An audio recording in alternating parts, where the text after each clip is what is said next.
નમસ્કાર દર્શક મિત્રો, સુરપંચમ બીટ્સ ચેનલની અંદર હું ભૂમિ પંચાલ આપનું હાર્દિક સ્વાગત કરી રહી છું. અત્રે કવાલીની અંદર તેમજ ગુજરાતના ખૂણે ખૂણાની અંદર સુપસ્થિત એવા દેવાંગીબેન પટેલ પાર્શ્વ ગાયિકા અહીંયા ઉપસ્થિત છે. તો દર્શક મિત્રો આપણે એમને નિહાળીએ. નમસ્કાર મેમ. નમસ્કાર મેમ, આપ કયા ગામથી આવો છો? હું અમદાવાદથી આવું છું. મૂળ વતન તમારું? મારું મૂળ વતન વડનગર. મેમ, આપ કેટલા ઉંમરના હતા ત્યારે આપ સંગીત ક્ષેત્રની અંદર તમે ઝંપલાવ્યો? 14 વર્ષની હતી ત્યારથી જ સંગીત ક્ષેત્રમાં છું. આપના કોઈ ફેમિલીમાં કોઈ સંગીત ક્ષેત્રની અંદર ખરી? હા, મારા મમ્મી છે, મારા મમ્મીના મમ્મી પણ ગાય છે. ક્યાં વાત હે.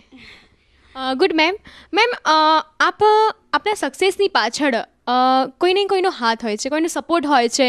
તો મેમ, આપના સક્સેસની પાછળ પણ કોઈનો હાથ, કોઈનો સપોર્ટ, જેમ કે મમ્મી હોઈ શકે, પપ્પા હોઈ શકે, બેન હોઈ શકે કે ભાઈ હોઈ શકે.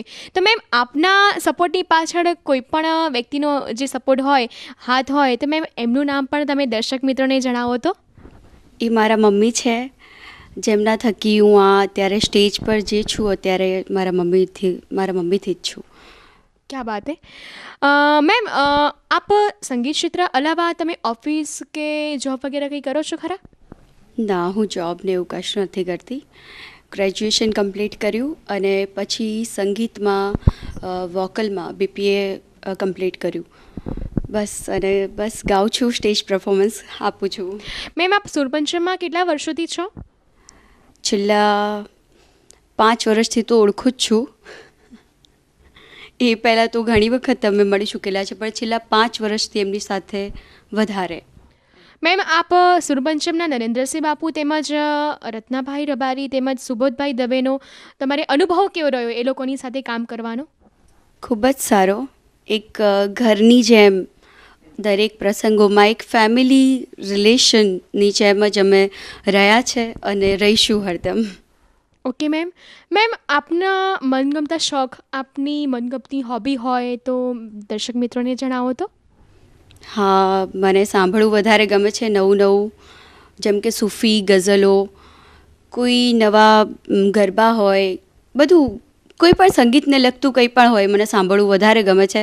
અને ગાવાનો તો શોખ છે. બાકી ટીવી વધારે જોઉં છું. એ તો બધા હું પણ જોઉં છું. મેમ, આવનારા 5 યર્સની અંદર આપ કયા સ્ટેજ ઉપર આપને નિહાળવા માંગો છો? મારું સ્વપ્ન છે કે હું બોલિવૂડમાં એકાદ ગીત મને ગાવા મળે, એ મારું સ્વપ્ન છે. બસ, એ પણ ગુજરાતીમાં. મેમ, આપનું સપનું સાકાર થાય એવી ભગવાનને પ્રાર્થના. મેમ, આપના જીવનમાં કંઈ એવો પ્રસંગ ખરી કે જે આપને નર્વસ કરી દે, કે જે તમને એ પ્રસંગ યાદ કરીને તમને ઘણીવાર એવું બી ફીલ થાય કે આ ખૂબ ખોટું થયું છે?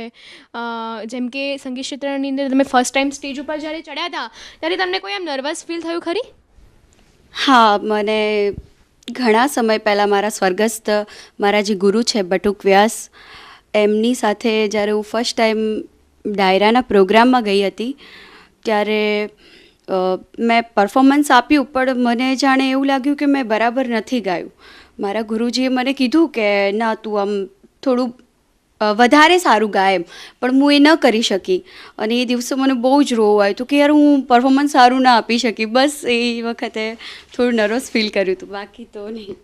Thanks ma'am. મેમ, આપ સુરપંચમ વિશે 2 શબ્દો જણાવો તો. હા, સુરપંચમ બીટ્સ એવું ગ્રુપ છે જે ગુજરાતના નામી અનામી કલાકારો, ભલે નાનામાં નાનું કલાકાર હોય ને તેને પ્રોત્સાહન આપે છે, તેને મદદરૂપ બને છે અને આવી જ રીતે બધાને મદદરૂપ બનશે તેવી આશા. Thank you ma'am. Thank you very much.